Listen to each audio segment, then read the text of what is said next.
Hello po mga mamamayang, magandang hapon po sa inyong lahat at kamusta na po kayo?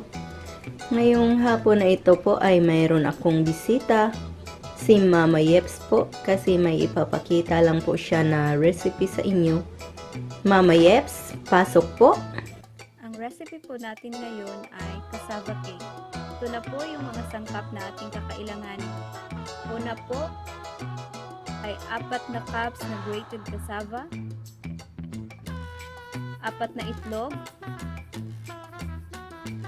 1 cup na brown sugar,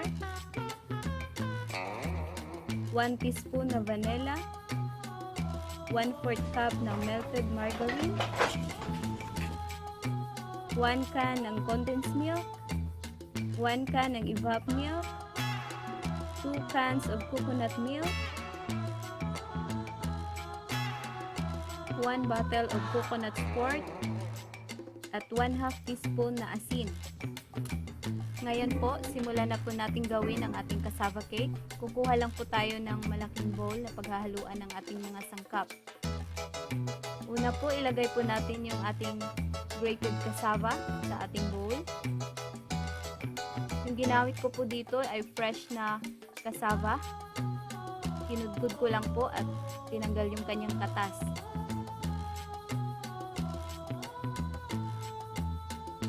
Ngayon naman, ilagay po natin ang ating 1 can ng evap milk.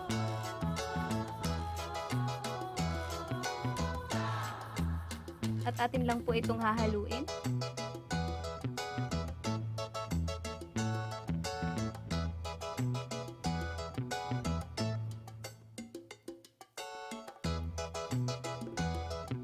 Isunod na po natin ang ating condensed milk. Balik kalahati lang pong yung ilalagay natin dito. Kasi yung kalahati po, ititira natin para mamaya sa ating gagawing toppings ng ating cassava cake. Ayan.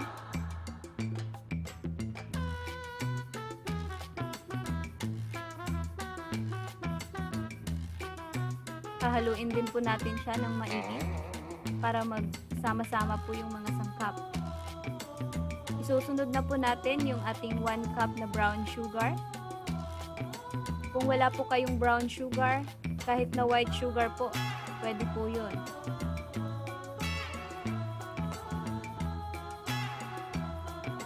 Ilagay na din po natin yung ating coconut milk o gata.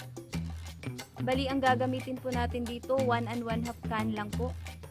Kasi yung 1/2 can po itatabi natin para sa gagawin nating topping. Ayan.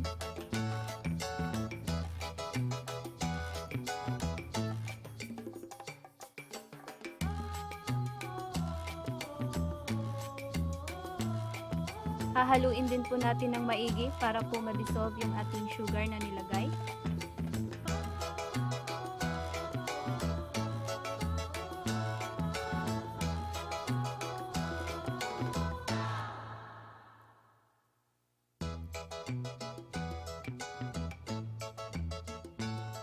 Ngayong nahalo na po natin, isusunod na po natin yung ating 1/4 cup na melted margarine, or kung may butter po kayo, pwede rin po. Yun ang gagamitin nyo.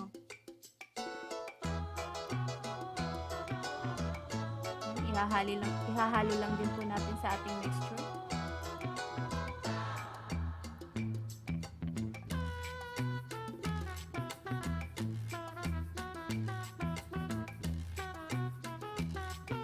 Habang ginagawa nyo po ito, ay i-preheat nyo na po yung inyong oven sa 325 degrees Fahrenheit.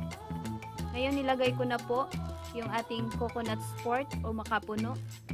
Bali, kalahati lang din po yung ilalagay natin. Dahil yung kalahati po, isi-save natin po para mamaya sa ating toppings. Ilagay na din po natin yung ating 1 teaspoon na vanilla. At saka 1/2 teaspoon na asin.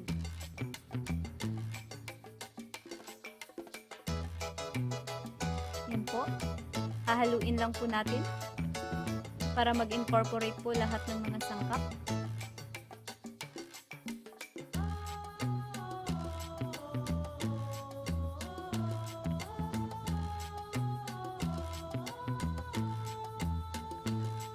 Ngayon po, magbati lang po tayo ng 2 buong itlog at ihahalo po natin dito sa ating mixture.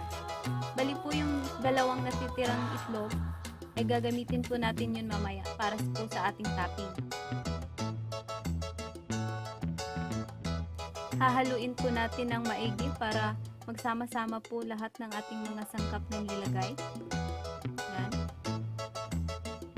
Yan po, ready na po yung ating mixture ng ating cassava cake. Ngayon naman, ihanda na po natin yung ating baking pan na paglulutuan ng ating cassava cake. Papahilan lang po natin ng melted butter or oil para hindi po manikip yung ating cassava cake. Pagluto na. Yan. Siguraduhin po nating napahiran po lahat ng bahagi ng ating. Ngayon, pwede na nating isalin yung ating mixture na cassava cake dito sa ating baking pan. Ilagay lang po natin. Huwag po nating masyadong punuin yung ating baking pan dahil po aapaw po ito. Kailangan mag-leave po tayo ng mga 1 inch para po may magpaglagyan po tayo sa ating toppings mamaya. Pag nailagay na po natin lahat, ipa-flatten lang po natin ang ibabaw para mas magiging pantay at pwede na po nating ilagay sa ating na-preheat na oven at atin pong lulutuin. Lulutuin lang po natin ito ng 30 to 40 minutes o hanggang sa maging golden brown po yung kanyang ibabaw. Habang nakasalang sa oven yung ating cassava cake, gagawin na po natin ngayon yung ating magiging toppings. Kukuha lang po tayo ng bowl na ating paghahaluan at ilagay po natin yung ating natirang coconut milk na 1/2 can. Isunod po natin yung ating 1/2 can na condensed milk.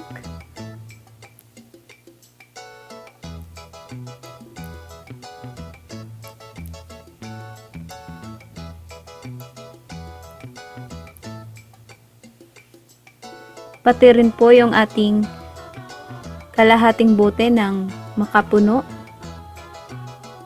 Ilagay na po natin lahat.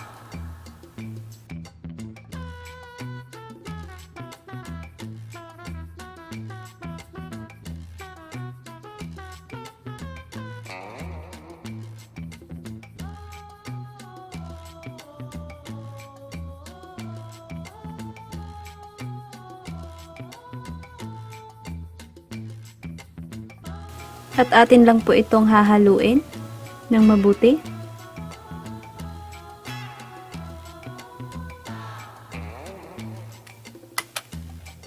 Ngayon po, magbatil po tayo ng 2 egg yolk.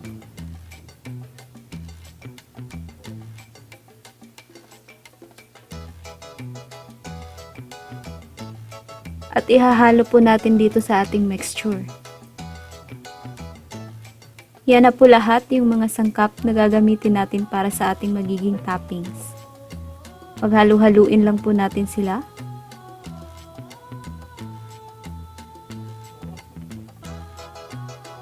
Yan po, ready na po yung ating magiging topping sa ating cassava cake. Titingnan po natin kung luto na po itong ating cassava cake. Kukuha lang po tayo ng toothpick at tutusukin po natin sa gitna. Pag wala na pong sumasama sa ating toothpick, ibig sabihin po luto na po yung ating cassava cake. Ngayong luto na po itong ating cassava cake, pwede na po nating ilagay yung ating ginawang toppings kanina.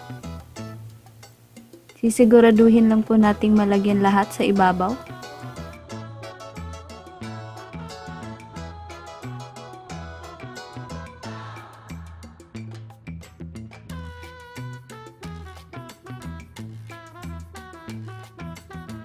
Ikakalat lang po natin para malagyan po lahat ng nasa ibabaw. Pagkatapos po nito, ibabalik po natin siya uli sa ating oven at lulutuin po natin ng mga 30 minutes o hanggang sa maging golden brown po yung kanyang ibabaw.